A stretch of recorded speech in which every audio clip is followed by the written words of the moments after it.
O Mestre do Terror, Reply, tá? Patrocinado por Vitor Chum. Vamos ver. Opa, meu nome é Reply, e hoje eu quero falar de Junji Ito, um dos maiores e mais importantes escritores de terror. O nosso Junji Ito.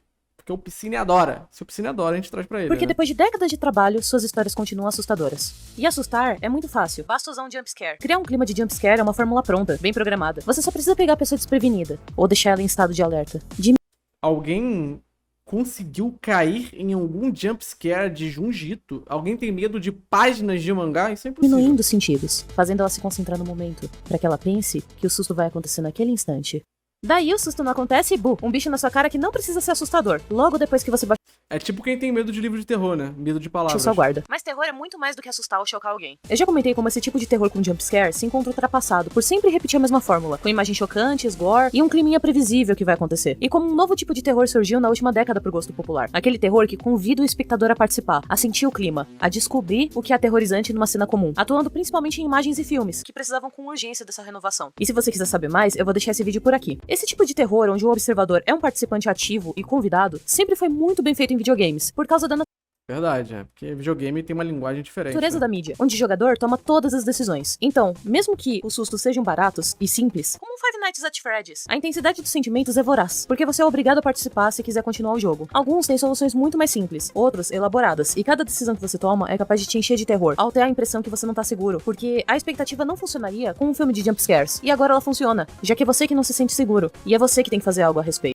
É, porque os filmes atualmente, eles têm uma vibe de criar toda uma tensão e levando essa tensão à frente, elevar ela até que em algum momento, medo. Aí tu acredita. Claro, tudo tem que ser feito com um clima de urgência em um jogo. Tem que ter um tempo. Algo vindo atrás de você, uma sensação de inquietude. Ou você é capaz de tomar fôlego, ficar parado e se recuperar e preparar pra qualquer coisa antes de cada porta, cada decisão. O que me pega em jogo de terror, assim, é perseguição. Isso me pega muito. Eu fico com medo. Mas não é a mesma coisa quando se Isso me deixa com medo. É por isso que eu tinha medo de Outlast. Tipo, Outlast é muito barato, tá ligado? O jumpscare e tal, mas a perseguição me deixava muito trata tenso. de animação. Porque, igual aos filmes, hoje em dia ela precisa criar um clima assustador, um medo gradativo que se instaura em você sem que você perceba, e um desconforto. E poucas animações conseguem realizar Tem uns RPG Maker aí que tem perseguição que me deixa cagado. Tenho medo de pixels. isso porque os personagens são feitos pra ser agradáveis aos olhos. Quebrando essa regra, tem uma animação que trata muito bem disso, que é Coraline. Pois embora os personagens sejam simpáticos no começo, o clima construído de ser uma garotinha que não entende o que tá acontecendo, enquanto as coisas vão se transformando em grotescas gradativamente, destruindo um clima familiar, é no mínimo aterrorizante. Porque existe a construção. O espectador, ao mesmo tempo que é protagonista, é convidado a entender o que tá acontecendo de errado. E ele passa a participar ativamente, justamente por criar simpatia com ela. E à medida que ele vai tomando ciência do que tá acontecendo,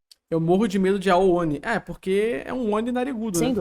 E azul, a gente ainda. já tá temendo pelo destino da menina. Então, quando o espectador é passivo em uma animação, eu acredito que a construção precisa de uma expectativa e uma confirmação do terror, mostrando algo que seja realmente assustador, como uma mãe-aranha deformada de 2 metros. Porque existem muitos animes de terror, mas poucos realmente bons, porque os que são bons geralmente se utilizam só da história e não da confirmação do terror por meio das imagens. E agora os quadrinhos são uma mídia bem diferente disso, que em Caraca, hein? Que bom. parte se comporta como os livros. Mas eu vou deixar Do cara, né? Não da pra mina. comentar sobre isso daqui a pouco. Porque antes eu quero explicar por que o Junji Ito se destaca em meio a todos os outros quadrinhos de terror. Primeiro de tudo, a estética. Quadrinhos americanos sofrem de grande dificuldade em tornar suas histórias assustadoras, dada a natureza da estética que a gente já falou sobre as animações. A pintura deles, colorida, torna tudo muito agradável aos olhos. E mesmo que sejam obras cheias de detalhes, elas têm uma harmonia que torna tudo que a gente vê mais simples para nossa compreensão. É porque eu acho que o terror japonês é diferente do terror ocidental em si, né? O terror japonês é muito mais sobrenatural e social em certos aspectos.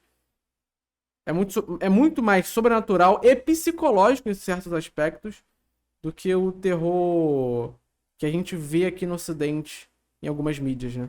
A estética se torna algo convidativo. Se retirarmos o colorido e partirmos para os mangás, Também tem uma questão de gore, né? Mas assim... os traços continuam belos, harmonizados. Até no trabalho do Ito a gente pode ver isso em certa parte. Em certa parte, porque os traços dele não são apenas isso. Todos os desenhos que ele faz parecem estranhos ao olhar. Seu estilo cheio de rachuras, que é uma técnica que consiste em fazer vários traços finos para criar uma noção de profundidade, é uma técnica que muitos artistas usam para criar painéis deslumbrantes em momentos cruciais. A questão é que o Ito em particular usa esse recurso de rachuras o tempo todo em todas as cenas que ele pode. Viciado em rachura mesmo. Mensurando a quantidade de acordo com o quanto que ele quer que você preste atenção no desenho, guiando seu olhar pela história, onde tudo que possui detalhes deixa de ser algo comum e passa a ser um elemento de preocupação, algo verdadeiramente importante. Falando sobre elementos do horror, o Ito não recorre a vampiros, zumbis, lobisomens ou tripas espalhadas pelo chão. Ele não busca animais fofos com dentes afiados para te dar uma zona de conforto e quebrar. Ele animal fofo com dente afiado me deixa com E medo. quebra camadas mais profundas, apresentando o sobrenatural em coisas que você nunca pensou que poderiam te assustar. Porque você nunca pensou que elas existiam. Sabe aquele discurso do Steve Jobs sobre o público não sabe o que quer, você tem que ensinar ao público o que ele quer? O Ito segue essa ideia muito antes do discurso ficar popular. Em nenhum outro autor você encontra um monstro que literalmente é uma parede com buracos. Ou então outros que as pessoas vão se tornando lesmas justamente por causa de seus pais. E esse trabalho é um trabalho obcecado sobre a obsessão. Mas antes de chegar nessa parte tão gostosa do trabalho, na minha opinião, eu preciso falar da diagramação. A diagramação do Ito, como um bom vinho, se tornou cada vez melhor com o tempo. Enquanto muitos quadrinistas subestimam a diagramação, hoje em dia muitos usam ela a seu favor para compor cenários. Um grande exemplo disso é a Atelier of Witch Hat, que recebeu prêmios por sua diagramação. E Diagramação que ela tá dizendo a posição dos balões de fala? atualmente está inaugurando oficialmente em uma obra uma tendência Balão de fala, balão de pensamento, enfim. ocasional de tornar a moldura dos quadros parte da história. Ah, entendi. Ela tá falando sobre... Tá. Quase Saquei. como se fosse um personagem vivo, que agrega personalidade aos momentos. Já o Ito usa de uma forma que para a maioria das pessoas é inconsciente. Ele conta o número de páginas dos seus quadrinhos e exige que eles sejam publicados de um modo específico. Por um motivo bem específico. Como vocês devem lembrar, eu disse que as histórias de terror são construídas com algumas coisas. E além do objeto aterrorizante e do clima, elas são construídas com Quadrinização, né, eu acho. Acho que é a mesma coisa, né? expectativas. Se não for, desculpa. Estou cometendo uma gafe. E ele potencializa isso, colocando a conclusão da expectativa na página seguinte. Isso, igual aos livros, é o que torna o leitor tanto a vítima quanto o cúmplice. E alguns escritores do terror masterizaram isso, como Stephen King, nunca colocando a conclusão do capítulo nele mesmo, mas Grande Stephen King, tá? semeando, fazendo com que você tenha que virar a página para poder continuar. E num livro é fácil. Basta interromper a leitura pro próximo parágrafo, tomar fôlego e continuar. A questão do Ito é que a diagramação dele não deixa você tomar fôlego. O tempo em que você passa em cada quadro é cronometrado pelo nível de detalhes, pelo tamanho dos balões. No Google, diagramação é o modo de distribuir os elementos na tela. Também, querendo ou não, entra no mérito da composição, né? Pelo espaçamento das canaletas, para que no final você sinta a urgência e o medo de virar a próxima página, que você anseie por descobrir qual será o destino e tema por isso ao mesmo tempo. Em imagens que progressivamente vão se tornando cada vez mais detalhadas, gerando cada vez mais angústia. Toda a narrativa é construída para um momento, sobre o qual você A forma como a Reply passa de um assunto pro outro me dá vontade de pausar pra respirar. E isso é bom, no caso, o vídeo não para. O vídeo dela é sempre dinâmico, mano. Por isso que eu vou dar é Reply. responsável. E depois disso, com perdão do trocadilho pros amantes da obra, Tá, mas por que não tem armas de fogo em Jiu-Jitsu? só vem uma espiral de desgraça, que é onde o Ito verdadeiramente brilha no seu roteiro. Até agora vocês perceberam como o artista trabalha para que tudo seja estranho, tudo te deixe levemente desconfortável. E quando você pensa que chegou no clima, mais coisas desconfortáveis acontecem. Até o final, que não apresenta qualquer expectativa de esperança ou felicidade. Não são histórias onde as pessoas vencem, são onde as pessoas com sorte sobrevivem, mas nunca mais vão retornar ao que eram. E isso se trata por conta da natureza do trabalho do Ito, que foca em alegorias para ilustrar os seus temas principais, sendo um deles a obsessão. Até que ponto o desejo da natureza humana pode dobrar as pessoas? Até que ponto o seu desejo de saber o final da obra faz você virar a próxima página?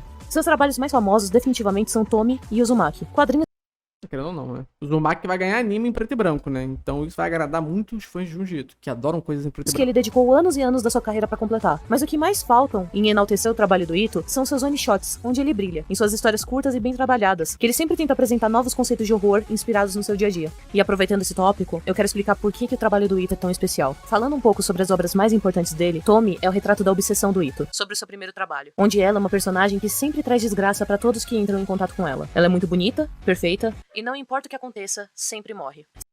Ah, coitada. Sendo mano. uma história que pro Ito durou 13 anos pra ser concluída, a Tommy deseja ser representada e imortalizada de algum modo, onde todos os personagens, assim como o próprio autor, viram apenas personagens secundários diante do seu poder, que não pode ser detido ou capturado em uma tela. Mas por ser o seu primeiro trabalho, Parece mais legal? Talvez o Junjito tenha acertado a Peel lá no passado, né? ele ainda estava aprendendo toda essa fórmula que eu falei. Ele estava aprendendo a ser o Junji Ito. O Uzumaki, em contrapartida, é descrito como seu melhor trabalho e o mais complexo por causa disso. Com mais experiência para escrita e finalização, o Uzumaki se torna a história de uma cidade que é assombrada. Mas como eu já disse, não se tratam de espíritos convencionais, e sim de uma forma, a espiral, que dá nome à obra. Tudo começa com um escultor ficando obcecado pela forma, e termina como uma obra digna de apreciadores de Lovecraft e seu terror cósmico, onde só Eu me amarro num terror cósmico, cara. Eu acho que o terror que eu mais curto é o cósmico.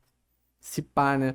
O Farol, né, que é terror também, tem um terror cósmico ali de leve, é muito foda isso. compreensão do divino é capaz de destruir o ser humano. A cidade lentamente Bom filme, hein? Assistam O Farol. vai se transformando, e mesmo É em preto e branco o filme, então quem é fã de Seinen vai adorar. que seja dividido em capítulos que possam ser lidos por vezes separados, por conterem várias premissas diferentes, todo o terror é amarrado por alguns personagens, testemunhando as consequências de onde a obsessão e o desejo humano podem conduzir, quando amparados pelo sobrenatural. E o que todas essas histórias que ele fez têm em comum, eu te pergunto agora? É bem simples. As regras nunca são explicadas. Quando os personagens conseguem entender algo, eles saem da história, e não conseguem passar o seu conhecimento adiante. O leitor, assim como os personagens, fica perdido sem saber das regras. Porque no momento em que você sabe das regras de algo, como algo funciona no terror, aquilo perde a sua potência potência de medo e ganha uma potência desafiadora. Você pensa, esse personagem é burro. Se fosse eu faria isso e isso. Esse tipo de A forma como a Reply conversa com ela mesma no vídeo me deixa meio doido. pensamento te afasta de simpatizar com o protagonista, te tira da imersão, arruína o trabalho de provocar o terror no seu coração. E é nisso que tantas histórias falham. Quando as coisas são resolvidas, a empatia desaparece e você acaba se lembrando que tudo aquilo é uma história.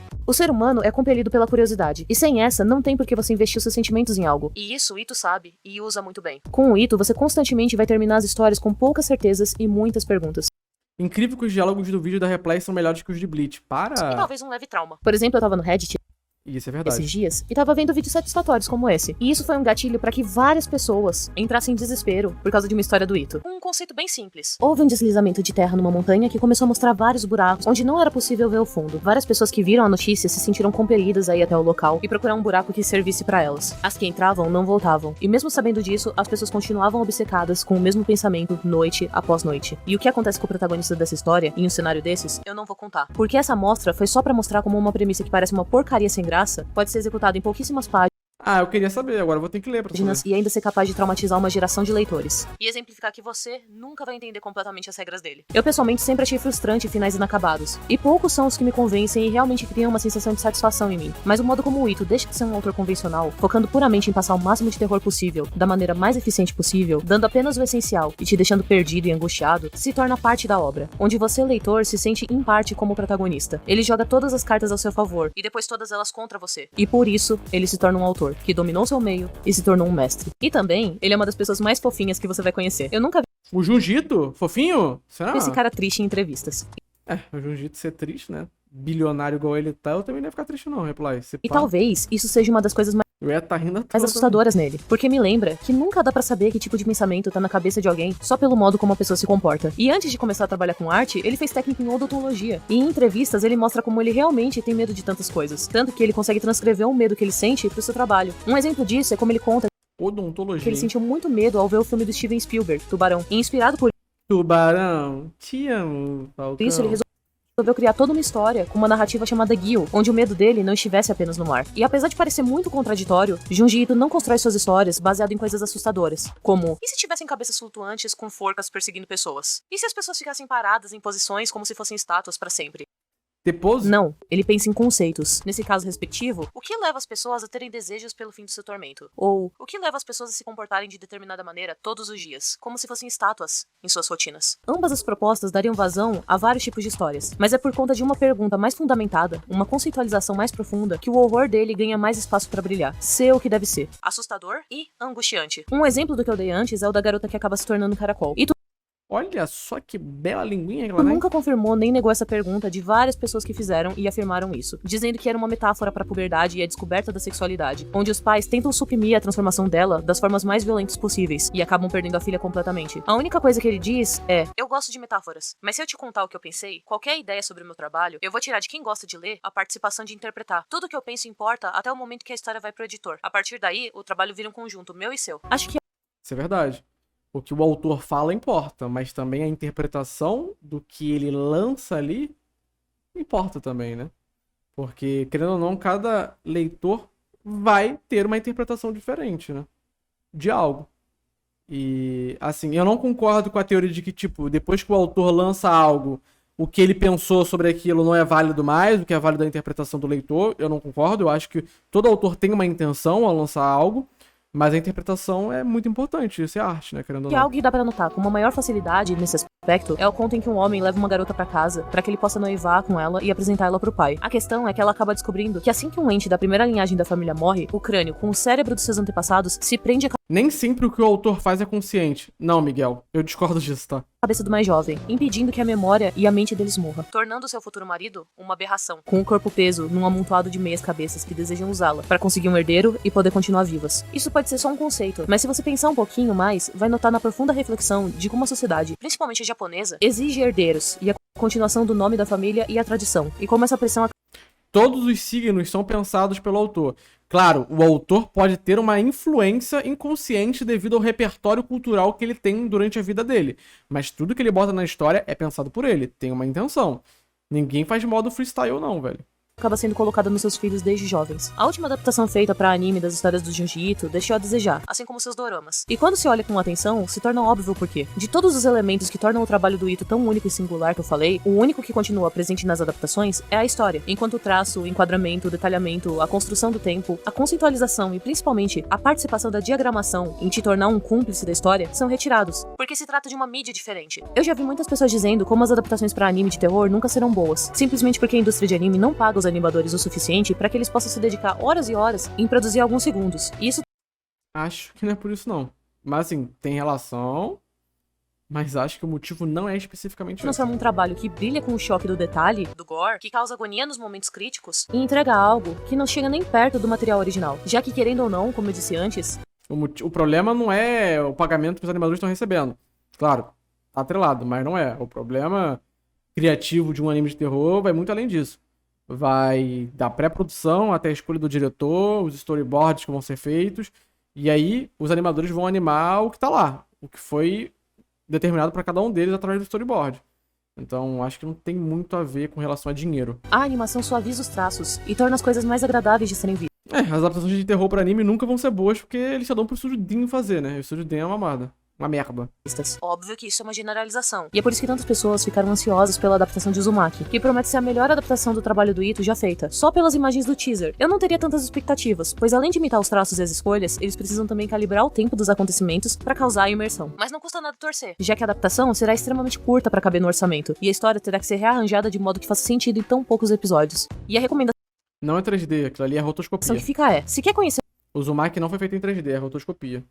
o trabalho do cara, leia os mangás e considere as adaptações um bônus. É inegável que Junji Ito criou uma ala do terror só pra si, não por criar algo que nunca tinha sido feito antes, mas por mesclar o melhor possível de todas as áreas que Sim, tem um diretor de Akuno Hana, né? O anime, ele é rotoscopia. envolvem a mídia do quadrinho pra evocar do melhor modo possível um jeito novo de contar uma boa história de terror. Easter egg. É muito difícil que as pessoas fiquem até esse momento do vídeo, e esse vídeo deu muito trabalho pra fazer. Então se você ficou até aqui, dá um jeito de comentar a espiral, pra que eu saiba que você tá me ajudando a continuar com o canal. Atualmente existem milhares de projetos, jogos, livros, RPGs, filmes, músicas, e por aí vai que se inspiram no trabalho do Ito. E existem vários destaques que eu tô passando por aqui. Pra quem gosta de point and click, uma curiosidade é que Rushing Lake foi inspirado no trabalho do cara. E indo pra outros gêneros, teve Carrion, World of Horror, que mescla um pouco com Lovecraft.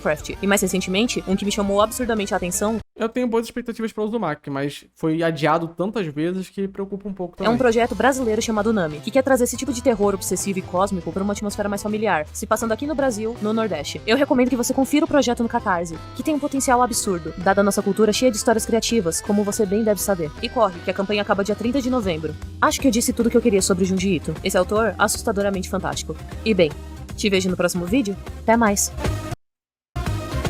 Bom vídeo, tá? Bom vídeo, gostei. Como sempre, a Reply produzindo vídeos de extrema qualidade, tá bom? Que ajuda a gente a refletir.